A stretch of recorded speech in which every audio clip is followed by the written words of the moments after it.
మాట కా మాటనోళ్ళ లగ్గాలంటే వెనకటి కథనే అలా ఉండేదోళ్ళ.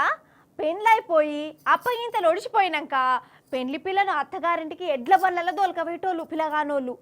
ఇక అటెనక ఆటోలలో తీసుకుపోయేది. ఆ చిన్నపాట ఆటోలనే ముక్కు చీదుకుంటేనేమో పెండ్లి పిల్ల, గాలు ఊదుకుంటేనేమో పెండ్లి పిల్లగాడు. ఇక చుట్టాలు ఇట్టాలు ఇట్లా మందకు మంద ఇరుకుంటాం కూర్చునేది. ఇక కొందరు రైలు బండ్లలో కూడా పట్టుకుపోయేటోళ్ళు ఖర్చు కాల్చి వస్తుందని. కానీ జమానా మారింది. ఇప్పుడు పైసలు లేకున్నా అప్పు చేసి మరి కార్లలోనే పట్టుకపోతురు. లేకుంటే నామోసి అవుతురు పెళ్లి పిల్లని కార్లో పట్టుకోకపోతే కదా. ఇక ఇవన్నీ కాదు, ఒక పెళ్లి పిల్లగాడు పెళ్లి పిల్లను కారు కాదు, బస్సు కాదు, రైలు కాదు, ఎడ్ల బండి అస్సలకే కాదు ఇంటికి ఎట్లా పట్టుకపోయిండో ఎరికేనా?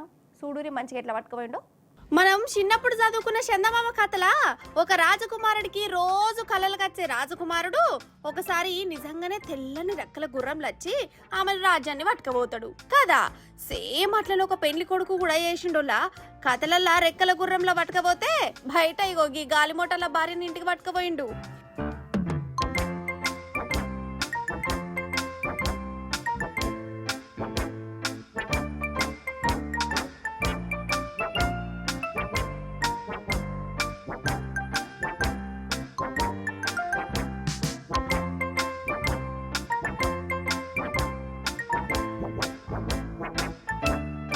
వీళ్ళది హర్యానా రాష్ట్రంలోని ఒక చిన్న ఊరు.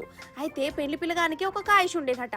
పెండ్లవుడవుడుతోనే నా ఇంటమ్మను హెలికాప్టర్లోనే మెట్టింటికి పట్టుకత్తా అని ఎప్పటి సందో అనుకున్నాడు. అట్లా అని పిల్లగాడేం పైసలు గాల్లోడు కాదు, సాదా సీదా మధ్య తరగతే. కానీ కాయిష్ పెద్దది చేసుకున్నాడు కదా, అందుకే భార్య కోసం 4 లక్షలు ఖర్చు చేసి మరి ప్రైవేటు గాలి మోటార్ను బుక్ చేసుకున్నాడు.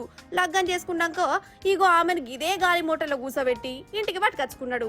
ఇక ఊరికి గాలి మోటార్ లచ్చడుతోనే జనాలు ఒక పర్షనవుడా. ఇక పెళ్లి పిల్లదైతే ఒక సంబరం కాదు, జిందగీల కారే ఎక్కలే. అసంటిది నా పెనిమిటి గాలి మోటార్ల పట్టుకొచ్చిండు అని గాలిలో తేలిపోతాంది. నిజంగా పెళ్లి పిల్లగాని కాయిషిపో అంత బరాబరే ఉన్నది. కానీ కొత్త మురిపం కాబట్టి గట్టనే ఉంటది పట్టు అని గులిగేటోళ్ళ నోళ్ళు నువ్వే ముయ్యాలి పెళ్లి పిల్లగా.